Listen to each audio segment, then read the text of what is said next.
यदा यदा हि धर्मस्य ग्लानिर्भवति Bharat अभ्युत्थानमधर्मस्य तदात्मानं सृजाम्यहम्. Welcome, dear friend. Today we sit with one of the most beloved and most quoted verses in all of Sanskrit literature, from the 4th chapter of the Bhagavad Gita. Listen to it first, slowly. Yadaa-Tadaa hi dharmasya glaanirbhavati bharata abhyutthanam adharmasya tada atmanam srijami aham. Whenever dharma fades, O Bharata, and adharma rises up, at that very moment I bring myself into being. Let us open the words one by one, because the Sanskrit hides treasures that translations often lose. The verse begins Yadaa-Tadaa, and notice that the word whenever is spoken twice. This doubling is deliberate.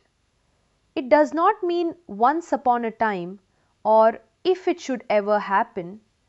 It means every single time, without exception, again and again, as reliably as sunrise. The little word he means indeed or certainly, turning the whole statement into a law of the universe rather than a mere possibility. Then comes Dharmasya glaani. Dharma comes from the root dri, which means to hold, to bear, to sustain. So dharma is literally that which holds everything together, the sustaining order of the world and of our own lives. And glaani from the root glai means weariness, fading, wilting. Here is the first hidden gem. Krishna does not say dharma is destroyed. He does not use any word for death. He says dharma grows tired, like a flame guttering in the wind, like a body exhausted at the end of a long day. What tires can be revived? Dharma never dies. It only fades from view. Now hear the opposite movement. Abhyutthanam adharmasya.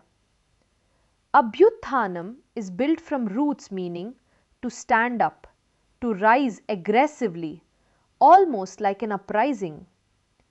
So evil does not merely exist quietly.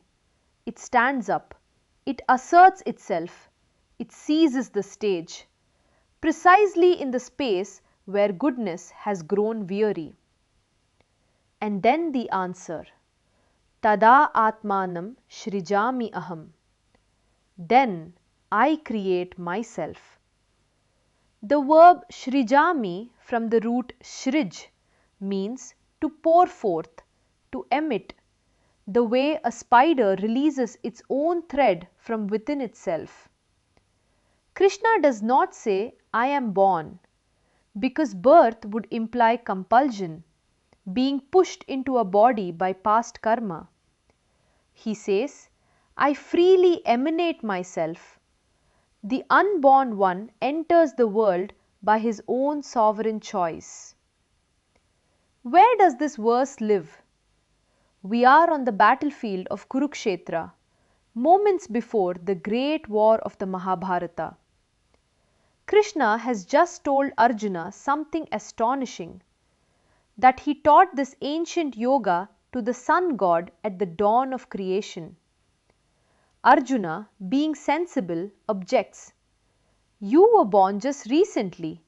The sun is ancient. How could you have taught him? And Krishna answers with the Gita's first open declaration of his divinity. Both of us have had many births, Arjuna. I remember them all. You do not.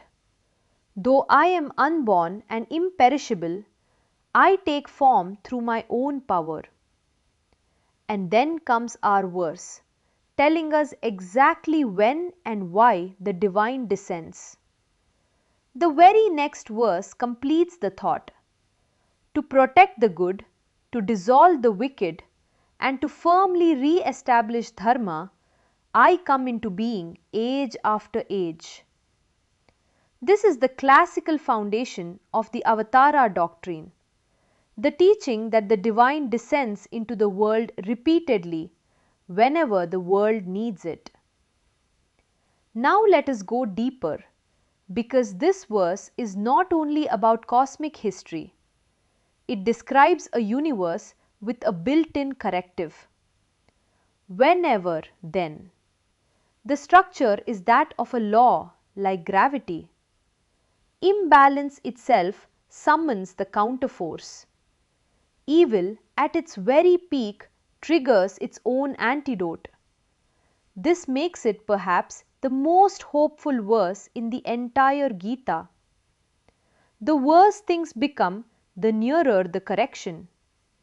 The darkest hour is not evidence that the divine is absent. It is the precise condition of the divine's arrival. Modern minds will recognize this pattern everywhere. Biologists call it homeostasis, the body's way of detecting imbalance and generating a healing response triggered by the imbalance itself. A fever summons the immune system. The psychologist Carl Jung called it compensation, the deep self sending up corrective dreams and insights exactly when the conscious personality has become depleted and one-sided. Students of history notice that great reformers tend to arise in the most corrupt ages, not the most comfortable ones. And every spiritual tradition carries some version of this promise that light re-enters the world precisely at the point of maximal forgetting. But the most intimate reading is the inner one. The battlefield is your own heart. Dharma's fading is something you know personally. The quiet weariness when discipline wilts, when clarity dims, when your standards slip not through one great collapse but through 100 small surrenders. And you know the rising of adharma too, how restlessness, cynicism, indulgence and despair stand up loudly inside exactly where your commitment has thinned.